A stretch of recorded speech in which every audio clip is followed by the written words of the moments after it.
Muy bien. El próximo lunes, 2 de abril, se van a cumplir 30 años del desembarco de las tropas argentinas en Malvinas. Este hecho tan traumático en la historia argentina que dio origen a aquella guerra, que como toda guerra fue trágica y llena de locura. Como nunca en estos 30 años ha habido, afortunadamente, una cantidad enorme de producción periodística, de investigación periodística en textos y en libros, lo cual demuestra todo lo que ha significado estos 30 años, como para la sociedad argentina Malvinas ha sido algo para ocultarlo, porque uno dice como 30 años para estos hallazgos que son impresionantes. Y hemos querido citar a 3 de los colegas que han producido libros fantásticos, que se los recomiendo a todos, que deberían ser parte de la lectura de todos los ciudadanos de la Argentina y también de mucha gente del poder que la verdad a veces cuando habla demuestra una ignorancia de la historia de Malvinas que es impresionante. Le voy a pedir a cada uno de los invitados que haga un pequeño resumen de qué se trata su libro porque después vamos a ir al tema Malvinas. Voy a comenzar con Natalia Niviaquiesquia. ¿Cómo estás? Hola, buenas noches. ¿Qué es Lágrimas de Hielo? Lágrimas de Hielo es una crónica periodística con muchos testimonios de sus protagonistas, estos protagonistas a los que yo fui, encontré, comparé con otros testimonios y son los soldados de la guerra de Malvinas, hoy hombres de casi 50 años, que hace unos años, tímidamente algunos, otros no lo habían hecho y lo hacen en este libro, comienzan a denunciar todo tipo de torturas, abusos, pero que van en muchas escalas. Si bien el estaqueo es la mayor cantidad de hechos conocidos y de alguna manera lo que nos vamos enterando muchos, también hay otras formas de abusos, que son la no nutrición del soldado, soldados muertos de hambre, las palizas como parte de una disciplina militar que no estaba verdaderamente permitida por el viejo Código de Justicia, que a su vez sí permitía a los militares que aquello que se podía juzgar no saliera del ámbito militar, y por suerte ha desaparecido ese código. Esas golpizas también implicaban en algunos casos otras cuestiones como simulacros de fusilamiento. Claro, sí. En fin, una serie de situaciones. Hay alguna muerte por propia tropa que no ha sido por lo menos investigada y que merecería al menos saber qué ocurre. Hay una causa en Río Grande que tuvo marchas y contramarchas y hay muchos testimonios de soldados dispuestos a contar su historia todavía. Silvia Plager es autora de Noticias de Malvinas, que tiene que ver con la historia.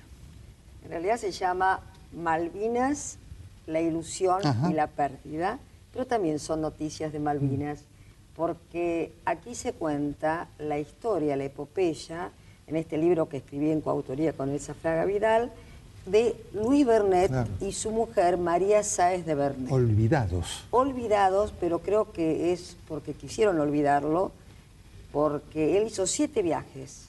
Fue nombrado comandante militar y gobernador por el gobierno de Dorrego. Y él, después de hacer 7 viajes, pagando todos los viajes, llevando ganado a la NAR, va con su hermano y su cuñado, cuando ya tiene hecho todo como para instalar una provincia con los ciudadanos de diferentes países. Hay un portugués, hay italianos, hay gallegos, hay indios, hay negros. Malvinas, él lleva a su mujer embarazada con 3 niños a una isla, a unas islas donde no hay ni cura ni médico.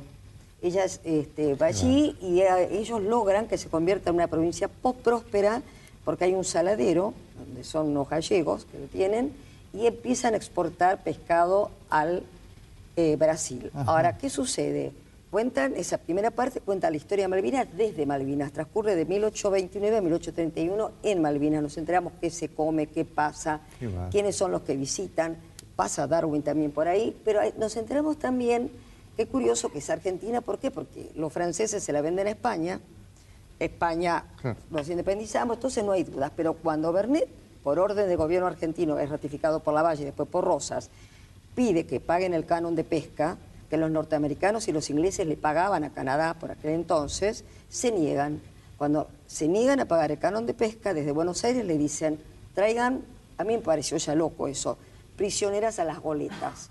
3-1 en un partido de fútbol, es perder. Acá entonces 3 goletas, entonces Vernet va con su familia, porque había nacido Malvinita, la más chica que se llama Malvina, que vivió 94 años, esta hija que nació en Malvinas, y va para, como se decía antes, cristianarla y visitar a la familia. Pero huyen las goletas, queda con 1 o 2, llega a Buenos Aires, no le hacen juicio a la goleta prisionera, nunca a Vernet le restituyen los bienes que él fue pidiendo. En la segunda parte se desarrolla todas las cartas que escriben diferentes idiomas. Un hombre que era un americanista de Hamburgo, que huyó de la persecución que tenían en Francia, porque era de origen francés, por los hugonotes que los perseguían, y quiere hacer una provincia próspera porque él considera que el continente europeo está en decadencia. Y bueno, y como era un empresario mal visto, y después se entronizan Pinedo y el Gaucho Rivero, que son personajes muy discutibles. Sí, muchísimo. El Gaucho Rivero, ¿no? Digo, ahora que el gobierno lo ha entronizado, es alguien que la historia deberá juzgarlo mejor, que va a significar que tenga un rol y un posicionamiento peor. Porque el Gaucho Rivero no es el héroe que se ha pintado en lo que nos ha enseñado. Por eso este aporte de Silvia con Vernet. Y Hernán Dobry es autor de Los Rabinos de Malvinas, que habla de una también historia desconocida. Los Rabinos de Malvinas es una historia de éxitos y fracasos, porque es la historia de los rabinos, la historia central es la historia de los rabinos que enviaron para prestar la asistencia espiritual a los soldados judíos que estaban en la Patagonia y que estaban en Malvinas. Pero este rabino nunca pudo llegar a Malvinas. Y uno diría, bueno, estás escribiendo la historia de un fracaso, estás hablando de Malvinas en algo que no se dio en Malvinas. Pero eso marcó un hito histórico en la Argentina, que es la primera y única vez que un religioso de una fe que no sea la católica pudo prestar la asistencia espiritual en las Fuerzas Armadas. Incluso hasta el día de hoy, la única fe que puede hacerlo es la católica.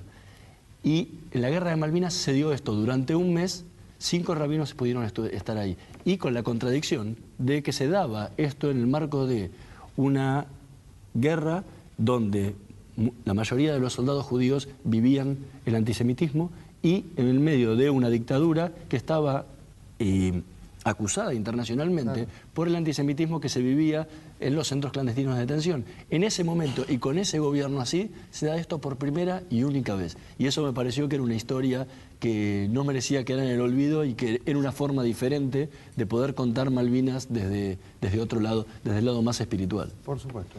¿Por qué hemos tenido que esperar 30 años para conocer esto? ¿Qué hay en estos 30 años distinto de lo que hubo hace 25, cuando fueron 25, 20, 15? Hay muchas etapas. Para de lo que yo hablo, verdaderamente hay que reconocer que el contexto lo permite. Pero este contexto también empezó a producirse, por ejemplo, con la película Iluminados por el Fuego, que llegó a los pueblitos. Hay que reconocer esto en los pueblitos del interior, donde los soldados se veían identificados. Esto animó, sobre todo, esto lo noté en los chicos del norte. Hay personas que han sido enterradas bajo la tierra vivas toda la noche y han sido obligadas a cavar su fosa y a permanecer sin comida y vestidos bajo la humedad. Esto siguiendo sus denuncias contrastadas con otras sobre la misma persona. Ahora bien, en 1982 a los soldados los trajeron verdaderamente ocultos, y no solo a ellos, también los militares padecieron a sus propias fuerzas. Los militares también fueron impuestos, los militares en desacuerdo con aquello, porque no hay que demonizar a toda la fuerza. No, por supuesto. No es un Hubo gente valiente que me y lleva demás, a escribir este libro. Mucha gente valiente, que gracias a esa gente valiente que no siguió la antiética y que no cometió ilícitos durante la Guerra de Malvinas, muchos de estos chicos están vivos. Ahora, es muy interesante esto, claro. A Es decir, firmar, hubo un miedo hasta ahora de muchos para hablar. No, y además los obligaban a firmar un papel que en nombre de la patria se comprometían al silencio, una llamada cartilla de recomendaciones de la que yo hablo. O sea, en el libro está expuesto cada uno de los puntos por los cuales uno debía llamarse a silencio bajo la firma, y ahí te daban la baja. Qué bárbaro, ¿eh? Silvia, esto del aporte de la historia tiene un valor muy importante porque demuestra lo poco que hace la Argentina para cuidar sus territorios, ¿no? Es decir, esto es decir, la Argentina hay un reclamo, pero cuando vos ves en la génesis y demás, la Argentina ha sido no ha tenido dirigencias ni siquiera históricas con conciencia del resguardo del territorio. Es verdad, porque hay una cosa muy curiosa también. Cuando matan a los lugartenientes que había dejado a Brisbane, que era un marino de mucho prestigio, había otro, un irlandés, un escocés, que eran súbditos británicos, pero también había un criollo, Ventura Pasos, había un francés. Cuando saben que el gaucho Rivero está refugiado en un lugar y se llevó todos los caballos y los persiguen de a pie, ¿cómo se los pudo llevar? Cuando van a avisar a Brisbane y a la gente que dejó Vernet al cuidado de las islas, que hay gente suelta, rebelde, encuentran a Brisbane y a los demás todos muertos, al gaucho, a todos los que estaban allí y despojados de todos sus bienes. Ahora, lo curioso es que después huye Rivero y dice que él está dispuesto a entregarse y decir quién fue el inglés instigador del crimen si lo dejan en libertad. Eso no está totalmente comprobado, pero se dice, hay papeles, y lo llevan a Inglaterra. Lo llevan a Inglaterra para juzgarlo, pero no lo juzgan nunca. Y la madre de Brisbane, su hermano vive allí, era un marino muy reconocido, muy prestigioso, pide que le den algún objeto personal del hijo y no quedó nada. Pero lo curioso también es que Darwin da constancia en sus diarios que él estaba con el Beagle por las costas, que cuando estaba Vernet con su familia, él fue recibido allí y que se asombró de que fuera una colonia próspera. Claro, importante. Y que después pasa, después de que clavaron los norteamericanos y después los ingleses y los españoles, se encuentra un páramo que no hay nada y se sorprende de lo que ha pasado. Entonces yo digo, ¿por qué? Bueno, muy bien, el gaucho Rivero hizo algo importante que fue el pabellón, volvió a subir el pabellón nacional, que lo habían arreado, él lo levanta, pero quizás lo levanta como una forma de reivindicarse ante los demás y que no lo juzguen. Pero ¿quién le dio al gaucho Rivero? ¿Quién lo armó? ¿Por qué lo sueltan? ¿Qué es lo que pasa? Y Pinedo, cuando lo mandan, ¿por qué no lo mandan a Vernet? A las islas a ver qué sucede. Mandan a Pinedo tiene unas 68 personas, la fragata que está allí tiene la misma cantidad de gente, y Pinedo se rinde. No presenta batalla y ahora también lo ponen como que Pinedo fue un héroe. Un héroe y no lo fue. Por eso digo... Entonces es muy extraño todo. Se desconoce mucho y Vernet muere pobre. La hija se casa curiosamente con un norteamericano y durante años el norteamericano le ayuda a Malvina, que muere a los 94, a pedir que reivindiquen y que restituyan... La figura de Vernet. Por eso me parece muy importante. La verdad que uno se queda escuchando estas historias absorto. Hernán, la última consulta. Los soldados judíos que había, primero, ¿se saben cuántos eran? ¿Y ellos supieron que había destinado un rabino que nunca llegó a las islas? Cálculo total no hay, porque no hay ningún padrón que diga estos son los soldados judíos que estuvieron en Malvinas. Yo calculo más o menos que podrán llegar a ser unos 40. Yo entrevisté a 30. Pero más o menos, por una cuestión de proporciones de la comunidad judía de esa época, podría llegar a ser 40. Seguros tenemos 30. Y muchos de ellos sabían que iba un rabino, porque el telegrama que envía el Estado Mayor Conjunto a el 5º Cuerpo de Ejército en Comodoro Rivadavia y a la gobernación de las islas, les dice que va a cruzar el rabino Baruch Plamnik el día 12 de mayo. El tema es que Menéndez junto al general Joffre convocan una reunión de jefes de unidad y en esa reunión se tratan un montón de temas, entre ellos consultan les consulta si quieren recibir a un rabino. Todos los jefes de unidad dicen que sí, menos Eineldin que dice que no. Y aparte les pide que haga un censo de dónde están los soldados judíos en las islas, porque obviamente que el rabino se tenía que ir, no podía ir golpeando cada unidad preguntando si había acá a un judío, o la otra cuestión era traerlos a todos para hacer una ceremonia en conjunto.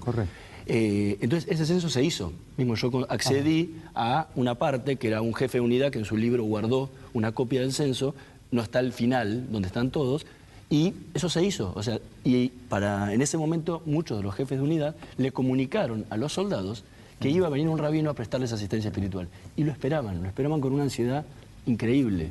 Lamentablemente después las vueltas de la guerra y y las trabas y el antisemitismo hicieron que ese rabino nunca pudiera cruzar a las Malvinas y que los soldados tuvieran no pudieran cubrir esa necesidad que era tan importante para ellos. A Natalia, a Hernán, a Silvia, muchísimas gracias, los felicito Muchas gracias. por este gracias aporte por el que nos espacio. permite conocer esta historia que debemos conocer muy bien para saber dónde estamos Sí, sí. y de dónde venimos. ¿Sí?